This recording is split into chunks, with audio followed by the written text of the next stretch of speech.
에베소가 전체가요 6장으로 되어 있죠. 그런데 6장으로 되었는데 1장에서부터 3장까지 내용은 구원에 대한 얘기입니다. 하나님의 구원 역사가 어떻게 이루어져서 우리가 어떻게 구원을 받았는가 하는 것이죠. 그래서 어떻게 보면은 1장에서 3장까지는 하나님과 나와의 관계, 하나님과 나와의 관계 속에서 구원의 역사에 대한 이야기가 에베소 1장에서부터 3장까지는 기록이 되어 있습니다. 그리고 4장에서부터 6장까지는 뭐냐면은 사람과 사람과의 관계. 그래서 다시 말하면은 우리가 구원받은 자는 어떻게 살아야 되느냐, 구원받은 자의 삶에 대한 그런 이야기입니다. 바울의 서신이 대체적으로 이런 형식을 띠고 있습니다. 로마서도 보면은 1장에서부터 11장까지는 하나님의 전체적인 구원의 서정과 구원의 역사에 대한 이야기를 하고 12장에서부터 16장까지 내용은 그 구원받은 자의 삶이 어떠해야 되느냐 하는 그런 부분이죠. 그래서 우리 이 두 가지를 늘 잘 이렇게 기억하면서 살아야 되는 것이죠.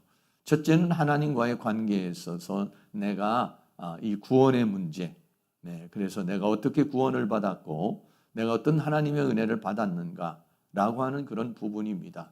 그리고 그렇게 구원받은 자는 어떻게 살아야 되느냐, 어떻게 살아야 되느냐라고 하는 거예요.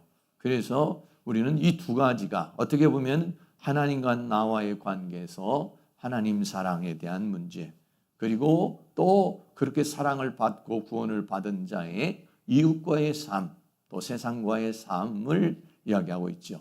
그래서 우리는 이 두 가지의 그 부분을 잘 이렇게 우리가 생각하고 균형을 맞춤으로 말미암아서 좋은 그런 신앙생활을 할 수가 있습니다. 그래서 어떤 분은 이 구원에 대한 문제에 대해 있어서 굉장히 집중하시는 분이 있고 어떤 분은 삶에 대한 부분을 굉장히 집중하는 부분이 있어요. 그런데 구원받는 것도 중요하지만은 구원받은 자의 삶에 대한 부분도 우리에게는 매우 중요한 그런 부분이죠. 그래서 오늘 에베소서 4장 1절에서는 이 부름을 받은 사람, 다른 말로 말하면 구원을 받은 자는 어떤 삶을 살아야 되느냐. 그래서 구원받은 자로서의 삶, 부르심을 받은 사람의 합당한 삶이 있다는 것이죠. 그런 삶을 우리가 이제 살아야 된다는 것을 우리에게 말씀해 주고 있습니다. 첫 번째로 부름에 합당하게 행하라 라고 그렇게 말하고 있습니다. 에베소 4장 1절 말씀에 그러므로 주 안에서 갇힌 내가 너희를 권하노니 너희가 부르심을 입은 부름에 합당하게 행하여 라고 그랬습니다. 사도 바울은 주 안에서 갇힌 자다. 자신이 감옥에 지금 갇혀 있지만은 그것은 주님의 섭리 속에서 갇혀 있는 것이고 주님의 뜻을 이루기 위해서 갇힌 것이다 라고 하는 것이죠. 우리가 인생을 살아가는 가운데서 때로는 고난 속에 있게 되고 어려움 가운데 있게 되고 문제 가운데 거할 때도 있습니다. 그때 우리는 내가 그 처해져 있는 정체성이 중요한 것이죠. 내가 지금 이러한 상황에 있다 할지라도 나는 이 상황이 주님 안에 있는 상황이다. 그리고 주님이 다 알고 계시고 주님이 다 보고 계시는 상황이다 라고 생각을 했을 때는 그 상황에 원망하거나 불평하거나 낙심하거나 절망하지 않고 오히려 그 가운데서 내가 어떻게 살아야 될 것인가, 어떻게 행동해야 될 것인가를 깊이 생각하게 되죠. 그래서 사도 바울은 갇힌 자 되었지만은 그 갇힌 상황에서 무엇을 했습니까? 3장에서는 무릎을 꿇고 너희를 위하여 기도한다. 그래서 간절한 마음으로 그 에베소 성도들을 위해서 또는 모든 교회들을 위해서 기도하는 모습을 보게 되고 어로는 더 나아가서는 그 에베소 성도들에게 서신을 쓰면서 그러면서 내가 너희를 권한다 라고 말합니다. 주 안에서 갇힌 내가 너희를 권한다. 일반적으로 권하는 것이 아니라 주 안에 내가 갇혀 있지만은 이곳에서 너희를 위해서 간절히 무릎을 꿇고 기도할 뿐만 아니라 그리고 너희를 위해서 권면을 한다라고 그렇게 말하고 있는 것입니다. 그러니까는 정말 사도 바울은 아주 간절한 마음에서 이 에베소를 통해서 에베소 성도들을 권면하고 있고 우리를 권면하고 있는 것입니다. 그렇게 권면하는데 그 권면의 내용이 뭐냐면 너희가 부르심을 입은 부름에 합당하게 행하라 라고 그렇게 말하고 있는 것입니다. 여기서 부르심이라고 하는 것은 우리가 세상에서의 부르심, 죄악에서의 부르심, 믿기 전의 부르심, 이것을 말하는 거죠. 그래서 하나님께서 우리를 부르시죠. 그래서 우리에게 하나님의 말씀을 깨닫게 하시고 또 하나님의 경륜을 깨닫게 하셔서 우리들로 하여금 예수 믿어 구원받는 그러한 구원의 역사를 우리에게 행하시고 또 우리로 하여금 그를 깨닫게 하는 것이죠. 다시 말하면 부르심을 입은 부름의 이 말은 뭐냐면 구원받은 자로서 하나님의 은혜를 받은 자로서 어떻게 되느냐? 이제는 그러한 구원을 받고 하나님의 은혜를 받은 사람의 그 합당한 그러한 삶을 살아야 된다라고 그렇게 말하고 있는 것입니다. 로마서 8장 30절 말씀에 또 미리 정하신 그들을 또한 부르시고 그랬어요. 부르신 그 사람들을 의롭다 하시고 예수 그리스도의 십자가의 보혈로 의롭다 하시고 의롭다 하시는 그들을 또한 영화롭게 하셨느니라. 그래서 부르신 자를 영화롭게 하시는 그 하나님의 은혜에 부합한 그러한 삶을 살아야 된다라고 그렇게 말하고 있는 것입니다. 더 나아가서는 부름의 상을 쫓아가라라고 그랬는데요. 빌립보 3장 14절 같이 한번 읽겠습니다. 표대를 향하여 그리스도 예수 안에서 하나님이 위에서 부르신 부름의 상을 위하여 쫓아가노라 그랬어요. 부르심을 받은 사람에게는 또 뭐가 있느냐면 부름의 상이 있다는 거예요. 부름의 상은 뭐냐면 하나님께서 우리에게 맡겨준 일, 더 나아가서는 또 사명을 가르쳐서 말하고 있는 것이죠. 그래서 우리에게 사명을 주시고 또 일꾼으로서 일감을 주셔서 우리로 하여금 일하게 하시고 일하게 하신 자를 하나님께서 상을 주시는 것을 가르쳐 말하는데 그 부르심의 상, 하나님이 우리를 부르셔서 우리를 상을 주시려고 그러는데 그것이 뭐가 되어야 되느냐면 우리의 인생의 삶에 표대가 되어야 된다라고 하는 것이에요. 아, 하나님 나를 이러한 뜻에서 부르셨구나. 하나님께서 나에게 이러한 의미를 통해서 나를 구원하셨구나 라고 하는 것을 우리가 깨닫고 그리고 난 다음에 그래 내 인생의 목적은 이것이야. 내 삶의 목적은 이것이야 라고 정하는 것, 이게 뭐냐면 표대가 되는 것이고 더 나아가서는 부름의 상이 되는 그런 것이죠. 그래서 그 부름의 상을 위하여 쫓아가는 그러한 삶을 살아라 라고 하는 것입니다.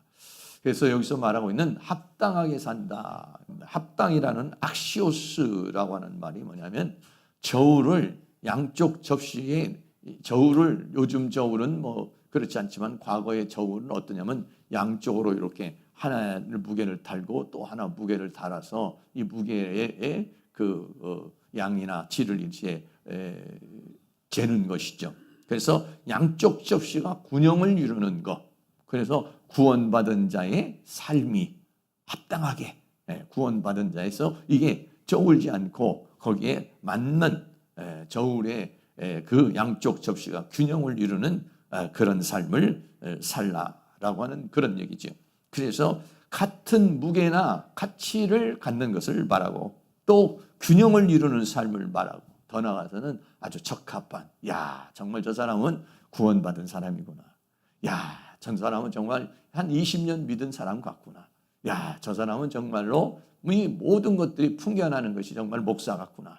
정말 성도님 같구나. 뭐 이렇게 그런 삶을 살아가는 것. 이게 뭐냐면 악시오스라고 하는 그런 것이죠. 그래서 그 하나님의 구원을 받은 자로서의 삶, 구원받은 그 하나님의 은혜가 그 삶이 어떠냐? 평행을 이루는 그런 삶을 살아가는 것을 뭐라 하냐? 악시오스다라고 그렇게 말하고 있어요. 그것을 에베소서 5장 8절에서는 빛의 자녀로 삶의 삶을 말하고 있어요. 너희가 전에는 어두움이더니 이제는 주 안에서 빛이라. 빛의 자녀들처럼 행하라. 과거에는 어떻게 했습니까? 어두움의 자녀. 더 어둡게, 어두운 데를 더 어둡게 하는, 내가 죄를 지음으로 말미암아 더 어둡게 하는 삶을 살았다면 이제는 빛을 더 밝게 하는, 세상을 더 밝게 하는, 모든 사람들을 더 비추는 그러한 삶을 살아가는 것. 이것이 뭐냐면 합당한 삶이다. 악시오스라 이런 얘기죠. 오늘 우리들이 정말 내가 구원받은 자로서, 내가 정말 하나님의 은혜를 받은 자로서의 내가 저울에 쟀을 때에 합당한 삶을 살고 있는가 하는 것을 우리가 뒤돌아보면서, 그렇지 않다면 구원받고 뭐 하나님의 은혜를 받은 건 너무 많은데 살아가는 것은 너무 그렇지 못하다라고 한다면 우리는 이 비율을 맞춰야 된다는 것을 말해주고 있는 것입니다. 그리고 두 번째는 뭐냐면은 하나 되기 위한 미덕에 대한 이야기인 것입니다. 하나가 되기 위한 미덕이라는 것은 우리가 부르심에 합당한 삶을 살아가는 것 중에 하나가 뭐냐면은 성령 안에서 하나가 되게 한 것을 우리들이 어떻게 하냐? 힘써 지켜나가야 된다라고 그랬어요. 그래서 부르심을 받은 사람의 합당한 삶 중에 하나가 뭐냐면은 우리 모두가 하나 된 삶을 살아야 된다라고 하는 거예요. 그런데 하나가 된다는 게 얼마나 어렵습니까? 우리나라도 보면은요, 얼마나 하나 되는 게 어렵습니까? 보수와 진보, 또 아주 보수, 아주 진보, 서로 다투는데, 여러분, 이런 사회적인 서로 막 갈등이 일어나잖아요. 이 갈등이 일어나는 걸로 인해서 생겨난 비용이 얼마나 큰지 몰라요. 여러분 생각해 보세요. 부부간의 갈등이 일어나 보세요.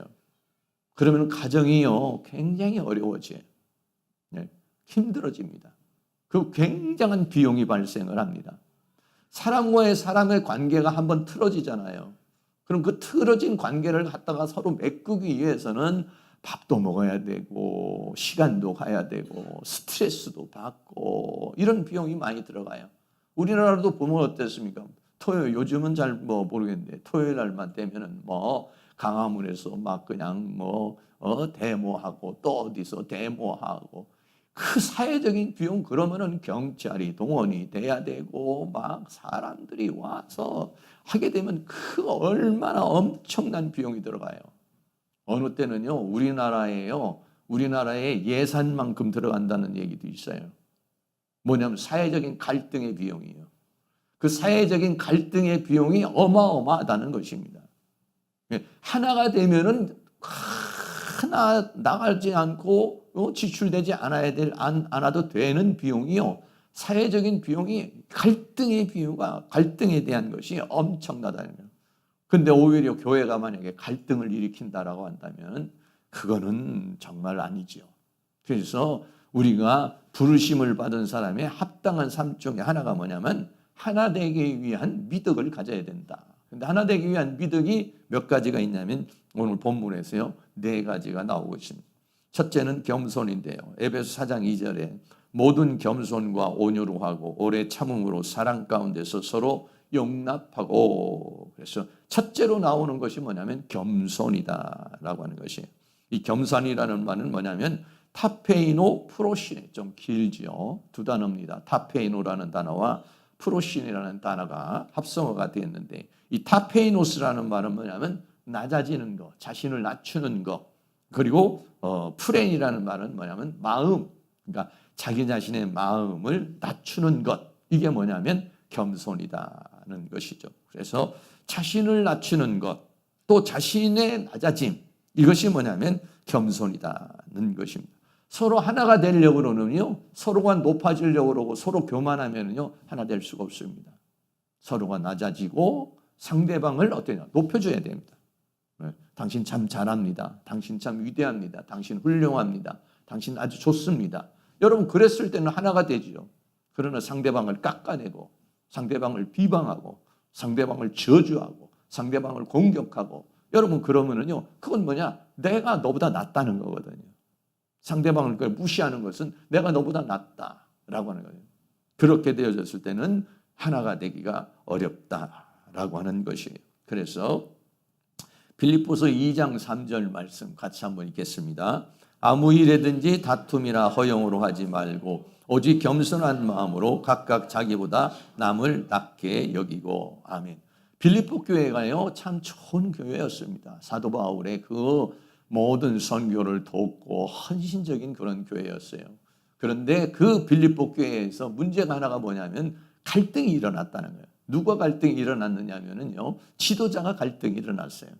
그러면 지도자 두 사람만 갈등이 일어나면 아는 것이 아니라 그 지도자가 갈등이 일어나게 되면 그 지도자를 지지하는 사람이 있어요.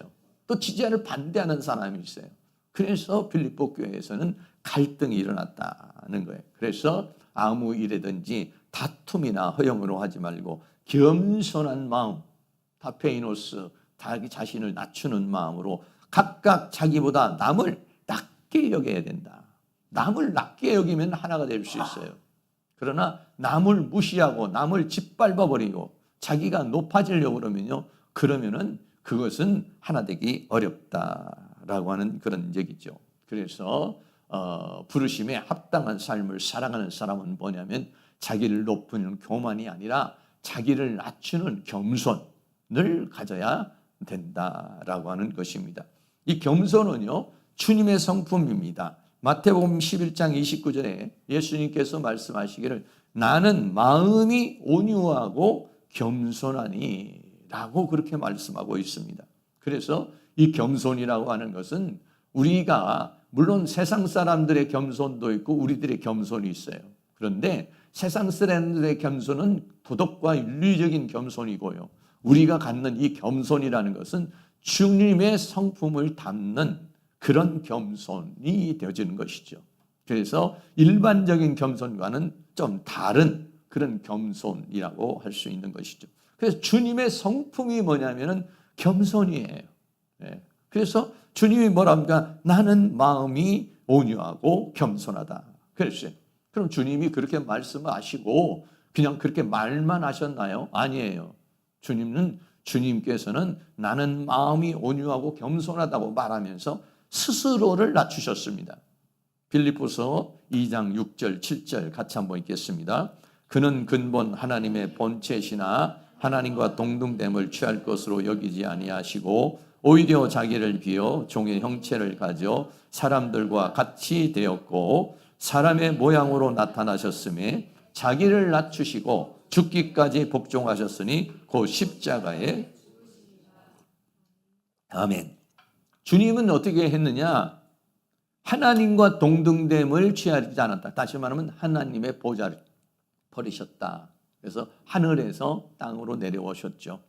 그 하늘에서 땅에 내려오시고 사람의 모습을 입으셨고요.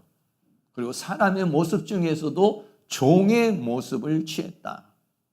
사람으로 왔는데, 예수님은 사람으로 왔는데 무슨 권력을 가지고 또는 재물을 가지고 무슨 힘을 가진 그런 분으로 오시지 않았어요.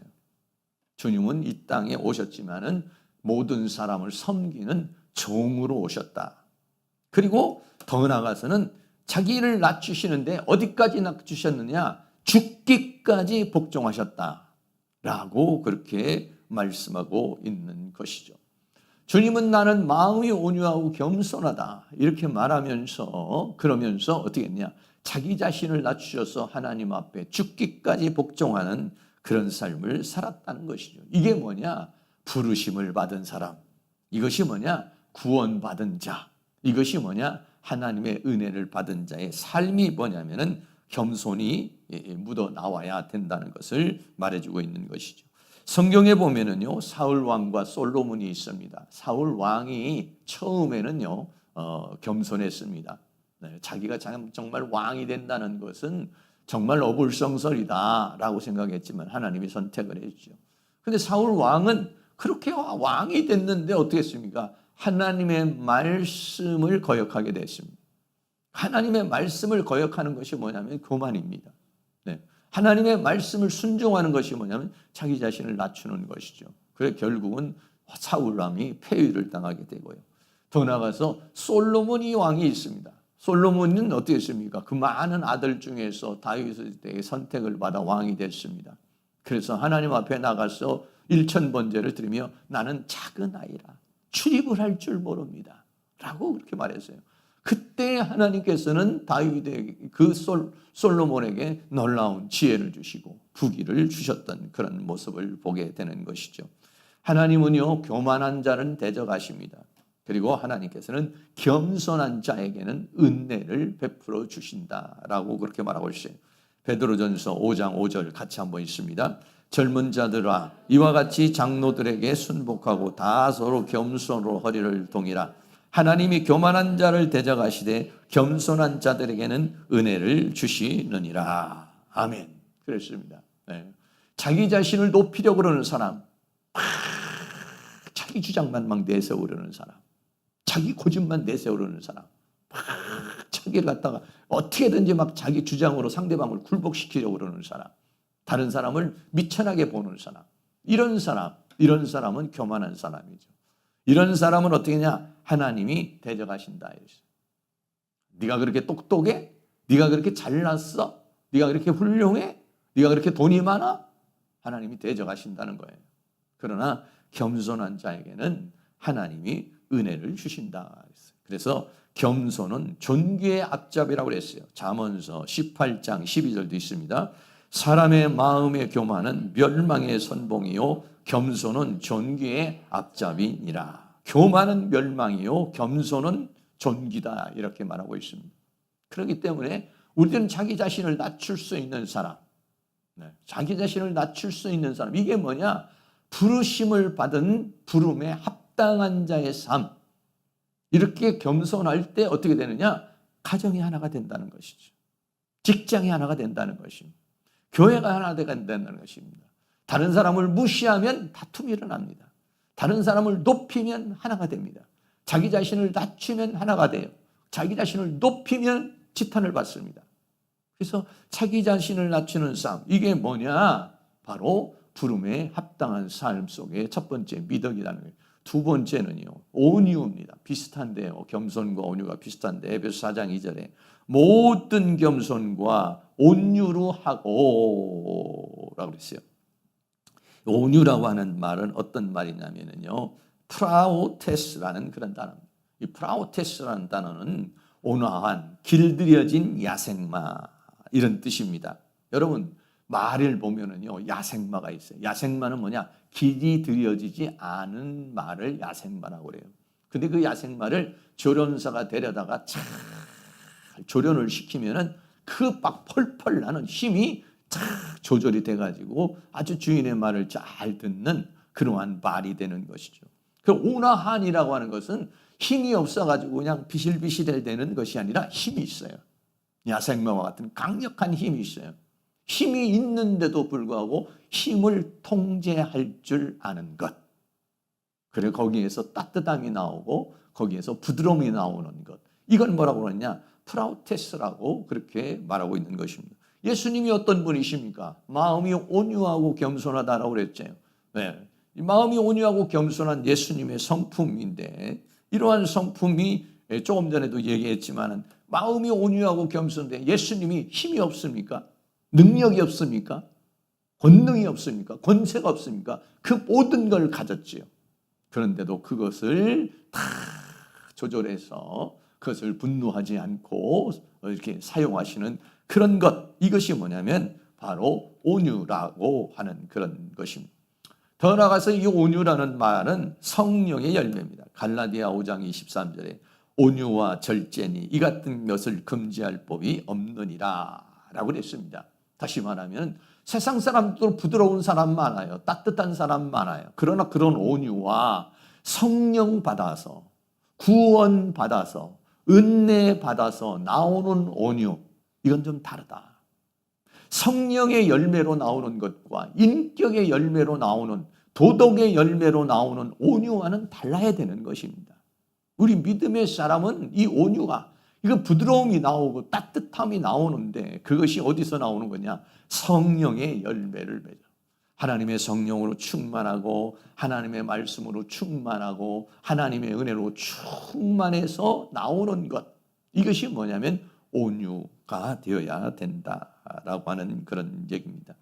마태복음 26장에 보면은 예수님께서 마지막에 로마 군대와 유대인들에게 잡히는 그런 모습이 보죠. 그때 어떻게 합니까? 베드로가 그 예수님을 잡으려고 오는 사람을 칼을 빼가지고 상대방의 귀를 잘라버리는 그런 모습이 봅니다. 마태복음 26장 51절 52절 말씀 다 같이 한번 읽겠습니다. 예수와 함께 있던 자 중에 하나가 손을 펴 검을 빼어 대제사장의 종을 쳐 그 귀를 떨어뜨리니 이에 예수께서 이르시되 내 검을 도로 집에 꽂으라. 검을 가지는 자는 다 검으로 망하느니라. 아멘. 상대방이 예수님을 잡으러 오니까 검을 빼가지고 대제사장의 종의 귀를 잘라버렸습니다. 아주 우리가 어떻게 보면 굉장히 통쾌한 것이죠. 그러나 이거는 온유라고 말하지 않고 이거는 폭력이라고 그렇게 말하는 것입니다. 힘이 있습니다. 그 힘을 사용해버리는 것. 혈기가 올라옵니다. 혈기를 내버리는 것. 분노가 올라옵니다. 분노를 내버리는 것. 이거는 온유가 아니죠. 그런데 예수님은 뭐라고 말씀하십니까? 마태복음 26장 53절 54절 있습니다. 너는 내가 내 아버지께 구하여 지금 12영도 되는 천사를 보내시게 할 수 없는 줄로 아느냐? 내가 만일 그렇게 하면 이런 일이 있으리라 한 성경이 어떻게 이루어지리요? 하시더라. 예수님은요 12영이나 더 되는 지금 천사를 보내서 여기 있는 사람을 싹 잡을 수도 있는 것이고, 그리고 그 위기를 벗어날 수도 있는 뭘 가지고 있어요? 힘을 가지고 있다는 거예요. 힘을 가지고 있는데도 불구하고 그 힘을 사용하지 않고 오히려 가룟 유다를 향해서 입을 맞추는 것. 만일에 예수님께서 12영이나 더 되는 천사를 보내서 그들을 멸했다고 한다면 하나님께서 이루시려고는 그것을 어떻게 이룰 수 있느냐 이런 얘기예요. 그러니까 예수님은 그 하나님께서 이루는 그 말씀을 이루고 하나님의 원하는 뜻을 이루기 위해서 그 힘을 사용하지 않는 것. 이게 뭐냐면 온유라고 하는 것이에요. 힘이 없어가지고 빌빌거리는 거, 힘이 없어가지고 비천해지는 거, 이건 온유가 아니에요. 힘이 있는데도 불구하고, 능력이 있는데도 불구하고, 돈이 있는데도 불구하고 자기를 낮출 수 있는 사람. 그래서 이게 겸손과 온유는 어떤 면에서 함께 가는 것이에요. 힘이 있는데도 자기를 낮춥니다. 힘이 있는데도 따뜻하게 나갑니다. 힘이 있는데도 부드럽게 나가는 겁니다. 권력이 있습니다. 힘이 있어요. 얼마든지 해볼 수 있어요. 그런데도 그럼에도 불구하고 그것을 잘 통제할 수 있는 것. 이게 뭐냐면 온유라고 하는 거예요. 우리가 교회에서 하나가 되려면 그렇다는 거죠. 가정에서도 하나가 되고 동료 중에서도 서로 하나가 되었을 때 자기가 힘이 있는 대로 발휘를 해버리고 폭력이 있는 대로 해버리고 설기가 나는 대로 해버리면 하나가 될 수 없는 것이죠. 그거를 잘 통제할 수 있는 사람, 그걸 잘 관리할 수 있는 사람, 이게 뭐냐면 온유라고 하는 것이죠. 그래서 그러한 온유한 자가 바로 겸손해지고 겸손한 자가 온유해지고, 그리고 예수님의 성품이 나는 마음이 온유하고 겸손하다라고 그랬고, 이런 것들은 성령의 열매로 맺어질 수 있는 것이다 라고 하는 그런 것입니다. 그리고 세 번째는요, 오래 참음입니다. 에베소 4장 2절에 모든 겸손과 온유로 하고 오래 참음으로. 세 번째 믿음은 뭐냐면은 오래 참음입니다. 여러분, 오래 참는다는 거 굉장히 사실은 어렵습니다. 하나님과 나와의 개인적인 관계에서 하나님이 나를 다루어 가시는 가운데 그걸 참는 것도, 견디는 것도 굉장히 어렵습니다. 또 인간관계에서, 물론 여기서는 인간관계를 좀 더 강조해서 말하는 거예요. 사람과의 관계에서 어떤 사람이 나를 갖다가 해롭게 한다든지, 또 어떤 사람의 약점이라든지 단점이라든지 이런 걸 봤을 때 그거를 기다려줘야 되고, 그 사람이 잘할 때까지, 그 사람이 될 때까지 그거를 기다려주고 참아준다는 것이요, 얼마나 어려운 것인지 모릅니다. 정말 이렇게 참아준다고 저 사람이 변화가 될까? 사람은 고쳐 쓰는 게 아니라는데 이런 생각도 들어올 수도 있고요. 오래 참는다는 게 참 쉽지 않은 그런 얘기인데, 그렇게 오래 참아주어야 하나가 될 수 있다는 거예요. 그게 뭐냐? 합당한 자야. 부르심을 받은 부름에 합당한 삶을 구원받은 자, 은혜 받은 자의 삶이다라고 하는 거예요. 여기서 오래 참음이라는 단어는 마크로디미아라는 두 단어가 합성어된 것입니다. 이 마크로라고 하는 단어인데 이건 뭐냐면 오랜 기간 분노를 억제하는 것인데요. 이 마크로스라는 말이 길다 이런 말이에요. 그리고 디모스라는 말이 분노, 욕망 이런 거예요. 그러니까 분노와 욕망을 길게 참아주는 것, 기다려주는 것. 그럼 오랜 기간 동안에 분노를 억제하는 것.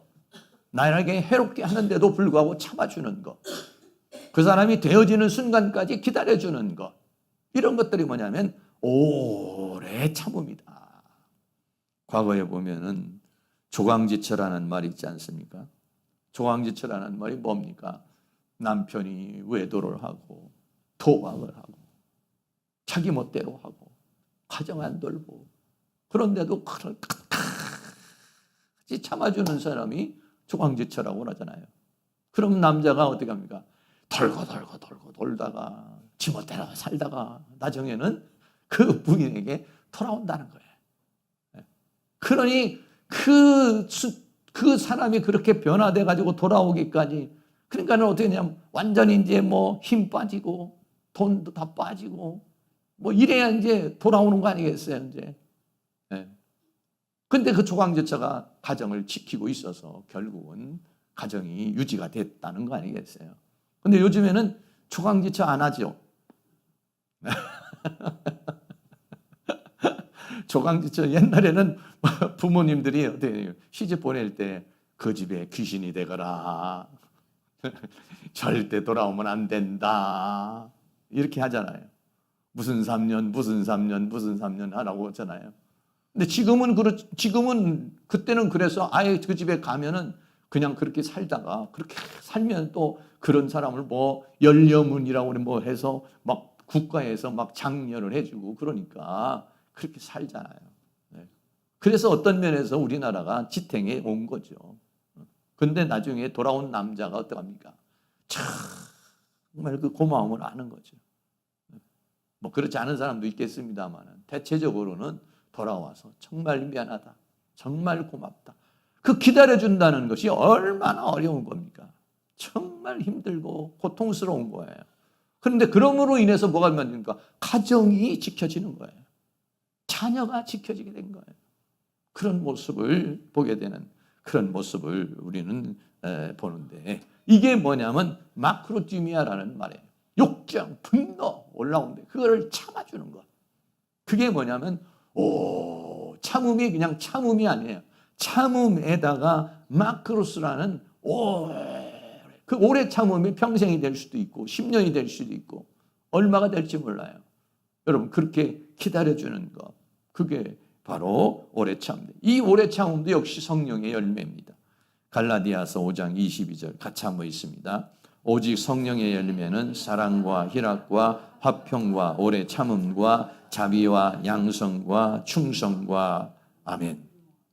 그러니까 여러분 이게 보통 정신이 인간의 어떤 인격이나 성품으로 만들어줄 수 있다는 게 아니라는 거예요. 성령 받은 사람이. 그 성령 받은 사람이 어떤 사람이에요? 부르심 받은 사람이잖아요. 부르심 받은 사람이 어떤 사람이에요? 은혜 받은 사람이잖아요. 네. 죄와 허물로 죽었던 우리였던 것이죠. 공중권세 잡은 자를 따랐던 우리였어요. 본질상 진노의 자녀였어요. 폐차장으로 폐차되는 존재였어요. 끝나버린 존재였어요. 그런데 우리를 살려주신 그 은혜에 감격해서 사는 삶. 그 부르심에 합당한 삶이 뭐냐면 그 부르심에 합당한 삶을 내가 막 살아보려고 애를 써도 이게 인격적 수양이 아니라 성령 충만 받아야 하나님의 은혜를 받아야만이 이게 가능한 것이다. 이게 다 예수님의 성품이고 이것이 다 뭡니까? 성령의 열매라는 것이에요. 디모데후서 4장 2절에도 너는 말씀을 전파하라. 때를 얻든지 못 얻든지 항상 힘쓰라. 범사에 오래 참음과 가르침으로 경책하며 사도 바울이 디모데에게 목회 서신을 쓰면서 네가 목회자로서 말씀을 전파하고 가르칠 때 범사에 오래 참음과 가르침으로 경책하며 경계하며 권하라. 기다려줘야 된다는 거예요. 사람은 말이죠, 하루아침에 되지 않습니다. 물론 끝까지 안 되는 사람도 있어요. 그런데요, 그 사람이 고마움을 압니다. 네, 그 고마움을 알아요. 여러분 생각해 보세요. 자녀가요, 만약에 딴 길로 가고 허튼 짓 하면 부모가 어떻게 합니까? 기다려주죠. 잘났거나 못났거나 내 자식이 강도랄지라도 내 자식이 살인자일지라도 부모는 어떻게 합니까? 기다려줍니다. 그러면은요, 특별히 만약에 학생, 우리가 자라면서 청소년기에 또는 아니면 어떤 청년기에 자기 멋대로 그냥 이렇게 행동하잖아요. 근데 그때 부모가 기다려줘요. 밥도 끓여주죠. 그러면 어떻게 하면 다시 돌아오는 애가, 그러니까 그렇게 막 말썽 피우고 지멋대로 행동하고 부모 속 썩이고 산 사람이 나중에는요, 부모에게 효도를 해요. 착하게 자란 자녀보다도. 왜? 엄마가 그때 나를 기다려줬잖아요. 아버지가 나를 그때 기다려줬잖아요. 그러니까 그게 고마움이 생기는 거예요. 네. 그 기다려준 거에 대해서 왜 고마움? 그게 만약에 변화가 잘 안 돼도 그 제삿날이나 이럴 때, 명절날 되면 제일 와서 우는 게 뭐냐면 그런 자녀 아니겠어요? 그 기다려줌에 대한 고마움이 있는 것이죠. 이게 뭐냐? 교회에서 필요한 것이다. 성경에 보면 마가에 대한 문제가 나오지 않습니까? 이 마가라고 하는 사람이 사도 바울이 이 선교 사역을 1차 전도할 때에 중도에 가버린 사람이 마가인데 2차 전도를 할 때에 다 바나바와 더불어서 이제 2차 전도를 할 때에 바울과 바나바가 싸움을 일어나요. 왜냐하면 바나바는 사람을 한번 실수를 했지만 데려가자. 그래서 바나바는 마가를 데려가자고 그러죠. 그럼 사울은 어떻습니까? 그때 당시에 바울은 굉장히 혈기가 왕성했던 사람. 아직은 좀 다듬어지지 않은 상황이죠. 그래서 두 사람과 크게 다툼이 일어나지 않습니까? 바나바는 기다려주자. 한 번 더 기회를 주자. 바울은 난 그런 사람하고는 절대 함께 할 수 없어. 그런 마음이에요. 어떻게 보면요, 저도 그런 성격이 있어요. 한번 실수하고 목에 마음이 안 맞으면 알았어, 끝이야 너하고는. 근데 어떤 사람은 기다려주고 참아주는 사람이 있어요. 이 바나바가 그런 사람이죠. 사도행전 15장 39절 같이 한번 읽겠습니다. 서로 심히 다투어 피차 갈라서니 바나바는 마가를 데리고 배 타고 구브로로 가고 바울은 신라를 택한 후에 형제들에게 주의 은혜의 부탁함을 받고 떠나 수리아와 길리기아로 다녀가며 교회들을 굳게 하니라. 아멘. 바나바는 마가를 데리고 가고 이 바울은 나는 그런 사람하고 절대 못한다 해서 신라를 데리고 가요. 그런데 나중에 마가가 어떻게 됐습니까? 마가가요, 변화가 일어났습니다. 두 번째 선교를 할 때는요, 첫 번째를 갖다가 경험 삼아서 잘 선교를 하고 나중에는 바울의 동역자도 되고 베드로의 동역자도 되고 하면서 그 신앙생활을 잘 해나가는 그런 것을 보게 되는 것이죠. 사람은요, 하루 한순간에 되는 게 아니거든요. 여러분 기다려 주시기를 바랍니다. 우리 옆에 있는 분에게 좀 기다려 주시기 바랍니다. 한번 해주세요. 좀 힘들겠지만 좀 기다려 주세요. 기다려 주시면은 만들어집니다. 예. 마지막으로는 사랑 가운데서 용납하고 그랬어요. 에베소 4장 2절에 모든 겸손과 온유로 하고 오래 참음으로 사랑 가운데서 용납하고 그랬어요. 이 용납이라고 하는 말도 어떻게 보면 오래 참음, 그래서 겸손과 온유가 한 짝을 이루고요. 오래 참음과 용납이 한 짝을 이룹니다. 겸손과 온유는 어떤 면에서 보면은 자기 자신의 어떤 인격적인 것이란다면은 오래 참음과 용납은 또 대인 관계에 필요한 그런 부분들이 되어줄 수 있는데, 이 용납이라는 말은 아네코마이라는 말이에요. 이 아네코나이라는 말은 견디다 또는 받아주다라고 하는 이제 그런 얘기입니다. 다시 말하면 상대방의 단점이나 약점을 어떻게 해요? 받아주는 거예요. 어떤 사람은 상대방의 약점이나 단점이 있으면 비난하고 비판하고 잘라버리는 사람이 있고, 어떤 사람은 약점이나 단점을 어떻게 하냐? 용납해주는 사람이 있고 그렇습니다.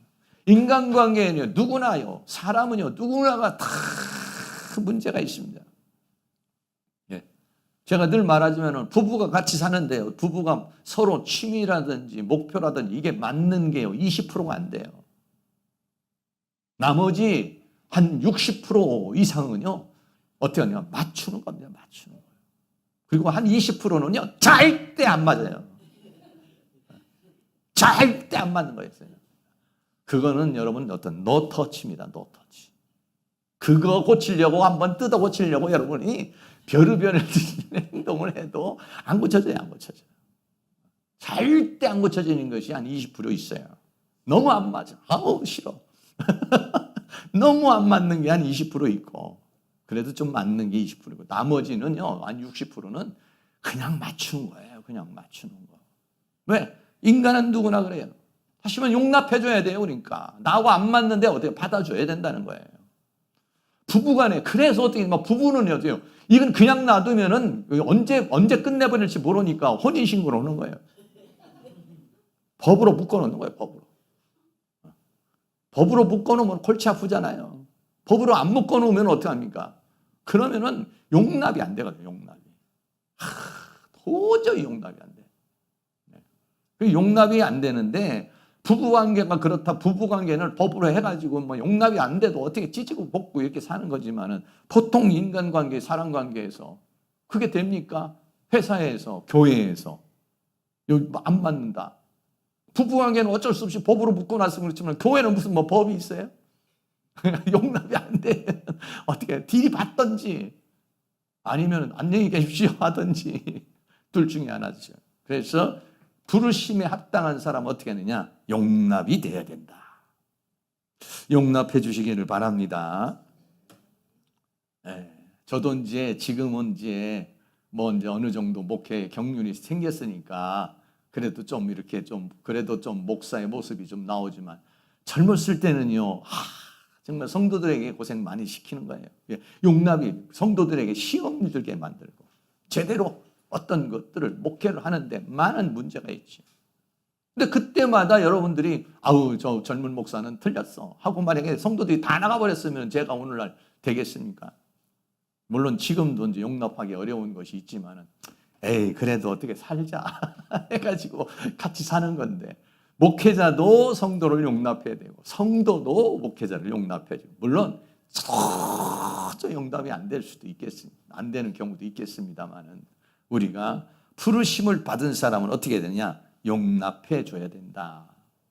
여러분, 모든 사람들을 용납하려면 어때요? 내가 큰 그릇이 돼야 됩니다. 내가 이만큼 크면 이만큼은 용납이 돼요. 근데 요만큼 크면 요만큼밖에. 요만큼 크면 그냥 우리 교회에서 한 사람도 용납하기가 어려워. 그런 사람이 되는 거죠. 담부 용납할 수 있는 사회에 용납하기 어려우시는 분들 많아요. 저도요, 이렇게 보면은 너무 안 맞는, 용납이 어려워. 그런데 그럴 때마다 마음을 넓히려고 노력을 합니다. 성경은 뭐라고 그랬냐면, 티와 들보에 대해서 마태복음 7장 3절에 말하고 있어요. 같이 한번 읽겠습니다. 어찌하여 형제의 눈 속에 있는 티는 보고 내 눈 속에 있는 들보는 깨닫지 못하느냐? 보라, 내 눈 속에 들보가 있는데 어찌하여 형제에게 말하기를 나로 내 눈 속에 있는 티를 빼게 하라 하겠느냐? 아멘. 상대방의 티, 잘못, 문제, 약점 이런 거 잘 보여요. 근데 자기가 가지고 있는 똥꼬집, 왕고집, 아주 나쁜 거, 이런 것들은요, 자기가요, 이거는 굉장히 합리성을 가져요. 그래서 자기를 보호해요. 다른 사람이 잘못하면 막 뭐래도, 내가 잘못하면 미안해, 용서해 줘. 나의 잘못은 다른 사람이 수용해 주길 바래요. 그리고 다른 사람의 잘못은 절대 수용하려고 그러지 않죠. 그게 티라는 거예요. 상대방의 잘못은 티요, 내가 가지고 있는 들보인데 자기가 가지고 있는 들보가 문제지 상대방의 티가 문제냐. 서로 티를 가지고 얘기한다면 서로 분쟁이 일어나지만, 그러나 들보를 빼면 전부 다 우리가 서로 자기 들보, 자기 고집, 자기 약점, 자기 문제를 깨뜨리려고 그러면은 거기는 하나가 될 수 있다라고 하는 것입니다. 사랑하는 모든 성도님, 부르심이 합당한 삶, 그건 뭐냐? 네 가지 있습니다. 겸손, 낮추는 거, 온유, 힘이 있지만은 통제되는 거, 오래 참음, 기다려주는 거, 용납, 그는 받아주는 거. 이런 것이, 이런 덕목이 성령의 열매로 맺어지는 건데, 이런 덕목이 맺어질 수 있기를 주의 이름으로 축복합니다. 마지막으로 하나 더, 세 번째는 성령이 하나 되게 하신 것을 힘써 지켜라 라고 그랬어요. 에베소 4장 3절에 평안에 매는 줄로 성령의 하나가 되게 한 것을 힘써 지키라. 우리가 이렇게 하나님께서 성령 안에서, 믿음 안에서, 은혜 안에서 하나가 되게 한 것을 어떻게 하냐? 힘써 지켜야 된다는 거예요. 그러지 않으면 마귀가 와서 이간질을 시키고 분리를 시키고 다툼을 일으키고 분쟁을 일으킨다는 것을 우리에게 말씀해 주고 있는 것입니다. 힘쓰지 않으면, 노력하지 않으면 하나 되기가 어려워요. 굉장히 어렵습니다. 하나 되려면 힘을 써야 돼요. 노력해야 됩니다. 그래야만이 하나가 되는 거지, 그러지 않으면 하나 되는 건 어렵다라고 하는 것입니다. 결론을 내리겠습니다. 오늘 결론, 첫째는 우리가 어떻게 했냐? 부름에 합당하게 악시오스라고 했어요. 저울에 재어서 부족함이 없도록 해야 된다는 것이죠. 하나 되기 위한 이 미덕들, 이걸 위해서 우리가 기도해야 되고, 이거는요 성령의 열매로 되어질 수 있다는 것이죠. 우리가 하나 되게 한 거, 너와 내가 만난 게 다 하나님의 은혜 속에, 또 우리 성도님들이 이렇게 만나게 된 것도 다 하나님의 은혜 속에 맞는데, 여기에서 하나님이 원하는 건 하나 되기를 원한다. 하나 돼서 어떻게 합니까? 합력하여 선을 이루고, 그리고 하나님의 뜻을 이루기를 원하고 있다는 것입니다. 우리 만난, 여기 못 만난 우리의 모든 사람들은 하나님의 섭리 가운데서 만나서 합력하여 선을 이루기 위해서 만난 분이라고 생각하고, 여러분들이 겸손과 온유로, 또 오래 참음으로, 또 용납으로 하나가 되어서 하나님 이루시는 뜻을 이루어갈 수 있는 그런 은혜가 있기를 주의 이름으로 축복합니다. 예수 안에서 우리 화목됐네 찬양 한 장 드리도록 하겠습니다.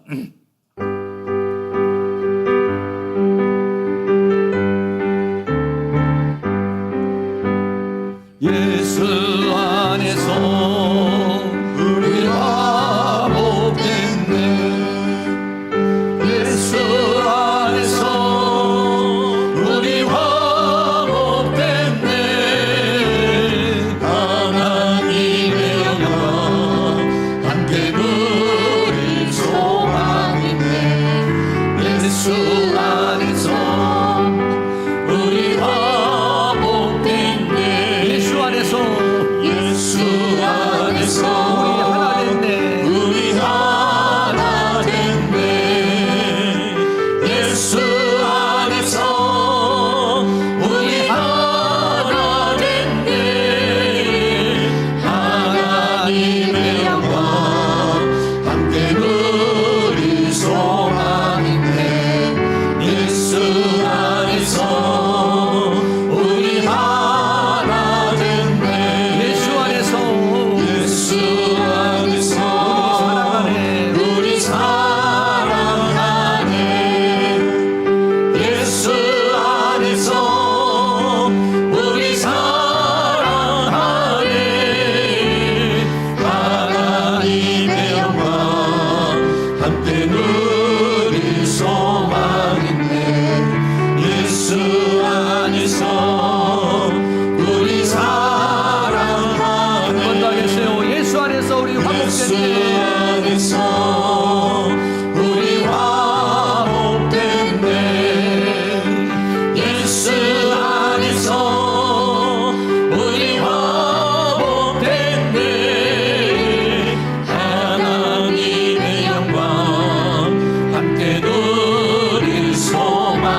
우리가 예수 안에서 하나 될 일에는 네 가지 덕목을 오늘 성경 말하고 있는데, 우리가 하나님 앞에 하나님 겸손의 열매를 맺고 온유의 열매를 맺고 오래 참음의 열매를 맺고 용남의 열매를 맺어서 우리의 부부가 하나가 되고 우리 가족들이 하나가 되고 우리 교회가 하나가 되고 더 나아가서는 우리 대한민국이 하나가 될 수 있도록 성령님 역사해 달라고 다 같이 동성으로 기도하겠습니다. 사랑과 은혜가 많으신 우리 아버지 하나님, 오늘도 우리 하나님께서 우리가 은혜와 사랑으로 인도해 주시고 붙들어 주신 주님의 은혜와 사랑을 감사합니다. 우리가 아버지 하나님의 부름받은 자로서 은혜 받은 자로서 구원받은 자로서 아버지 합당한 삶을 살라고 오늘 주님 말씀하셨습니다. 나는 아버지 사랑하는 가운데 정말 나는 하나님의 은혜를 받은 사람으로서의 삶을 살고 있는지, 나는 구원받은 자로서의 삶을 살고 있는지, 하나님의 은혜를 받은 사람으로서의 삶을 살고 있는지 우리 자신을 돌아볼 수 있도록 하나님이 도와주시기를 간절히 원합니다. 우리가 하나님으로 받은 은혜는 너무나도 크고 너무나도 놀라고 너무나도 대단한 것인데, 우리는 아버지여 그와 같이 아버지여 살지 못하고 우리는 그런 은혜를 받은 자로서 구원받은 자로서 하나님의 역사를 아버지여 동참하지 못하고 살아가고 있는 우리의 삶을 아버지 하나님여 회개하오니 용서하여 주시고 불쌍히 여겨주시기를 간절히 원합니다. 우리는 하나님으로부터 어마어마한 사랑을 받았으면서도 우리는 아버지여 성결을 사랑하고 형제를 용서하고 형제를 불쌍히 여기고 긍휼히 여기지 못하고 교만하고 자만하고 아버지 하나님이여 다른 사람을 무시하고 짓밟는 그러한 삶을 살았사오니 아버지 하나님께서 우리를 불쌍히 여겨주시기를 간절히 원합니다. 아버지 하나님, 우리의 마음속에 겸손의 미덕이 우리에게 생길 수 있도록, 겸손의 열매가 맺어질 수 있도록, 겸손의 인격이 맺어지고 겸손의 손통이 맺어질 수 있도록 하나님께서 도와주시기를 원합니다. 교만한 마음, 자만한 마음을 내려놓게 하여 주시고 자기 자신을 낮추고 다른 사람을 높일 수 있는 그러한 겸손한 자가 될 수 있도록 하나님께서 도와주시기를 간절히 원합니다. 마음이 부드럽고 따뜻한 사람이 될 수 있도록 하나님께서 도와주시기를 원합니다. 자기 분노를 조절할 줄 아는 사람, 자기의 힘을 조절할 줄 있는 사람, 자기의 힘을 조절할 줄 아는 사람이 되어서 따뜻하고 부드러운 사람이 될 수 있도록 우리 하나님께서 은혜를 베풀어 주시기를 간절히 원합니다. 상대방의 잘못에 대해서, 상대방의 얼굴에 대해서, 단점에 대해서, 약점에 대해서 기다려줄 줄 아는 사람이 될 수 있도록 하나님께서 도와주시옵시고, 상대방의 부족함을 아버지 용납해주고 아버지 마음으로 받아주고 아버지 내 품에 품어줄 수 있는 그런 마음을 가질 수 있도록 성령님 도와주시기를 원합니다. 예수 안에서 성령이 하나가 되게 하신 것을 힘써 지키라고 말씀했으니 우리는 힘쓰게 하시고 노력하게 하여 주시고 연구하게 하여 주시며 아버지 하나님 여러 가지 다양한 방법을 통해서 이렇게 하나가 될 수 있는 은혜가 있기를 원합니다. 이 나라의 민족을 아버지 하나님 불쌍히 여기시고 긍휼히 여겨주시기를 간절히 원합니다. 보수와 아버지와 진보와 서로 싸우고 있습니다. 우파와 좌파가 서로 싸우고 있습니다. 사상을 아버지 하나님 사상의 싸움을 하고 있습니다. 아버지 자기 주장의 싸움을 하고 있습니다. 이 나라의 민족의 아버지 하나님의 가운데서 아버지 하나님 서로 화목하며 서로 아버지 이해하며 서로 아버지 화목하며 서로 용납하며 서로 오래 참아줄 수 있는 그러한 민족이 되어줄 수 있도록 우리 하나님께서 큰 은혜와 사랑으로 인도하여 주시며 주의 성령으로 도와주시며 주의 은혜로 도와주시며 주의 능력으로 도와주시기를 간절히 원합니다. 성령님 도와주시옵소서. 성령님 함께해 주시옵소서. 성령님 역사하여 주시옵소서. 우리 하나님 은혜와 사랑으로 인도해 주시며 주의 성령의 능력으로 역사해 주시며 주의 권능의 손길로 역사해 주시며 주의 내 손길로 우리를 주장해 주시고 붙들어 주시고 함께해 주시기를 간절히 원합니다. 성령님 도와주시고 인도해 주시고 붙들어 주시고 함께하여 주시옵소서. 사랑과 은혜가 많으신 아버지, 우리는 죄와 허물로 죽은 자여 공중 권세 잡은 자를 따라 죄의 종으로 마귀의 종으로 세상의 종으로 살았습니다.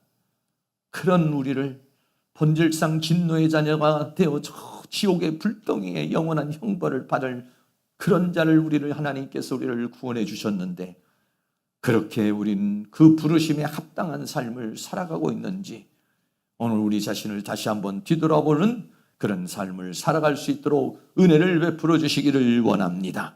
성령이 하나가 되게 하신 것을 힘써 지키라고 그래 말했습니다. 그러기 위해서 우리에게는 이런 열매가 맺어져야 되는데 하나가 되기 위한 열매를 맺을 수 있도록 은혜를 베풀어 주시옵소서. 아버지 하나님, 우리에게 겸손의 열매가 맺어지기를 원합니다. 우리 마음속에 있는 교만함을 제거하여 주시옵시고, 다른 사람을 무시하고 멸시하는 마음을 내려놓게 하여 주시고, 다른 사람을 나보다도 낮게 여길 수 있는, 다른 사람을 높여줄 수 있는 그러한 겸손한 자가 될 수 있도록 은혜를 베풀어 주시옵소서.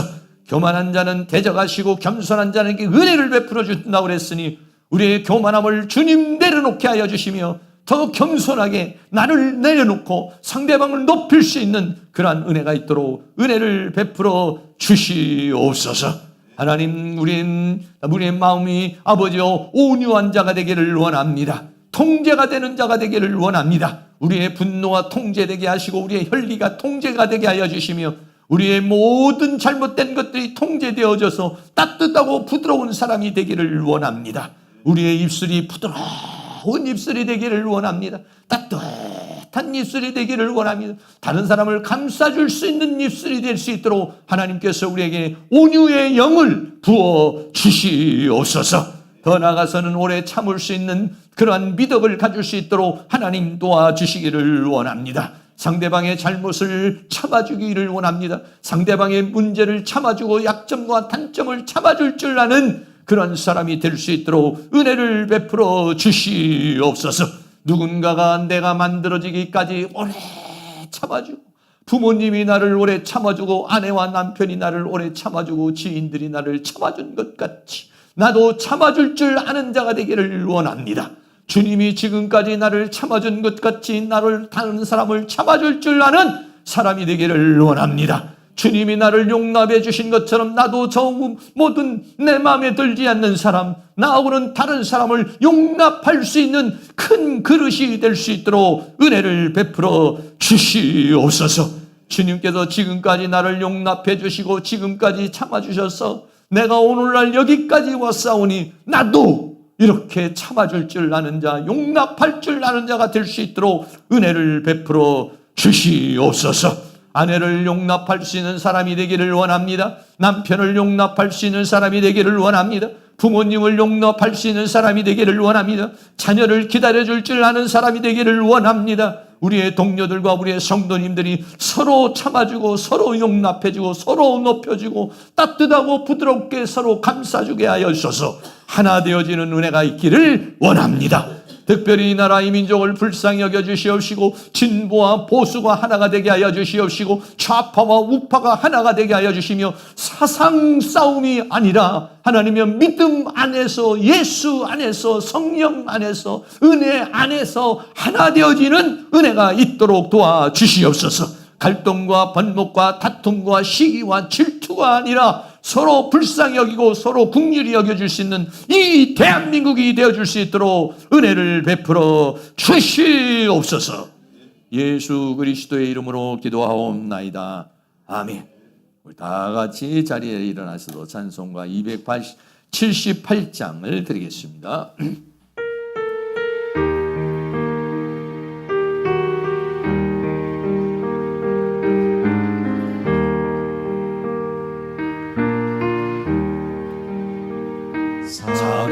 사랑하는 주님 앞에 형제간의 한자리에 그 시련을 생각하며 즐거운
지혜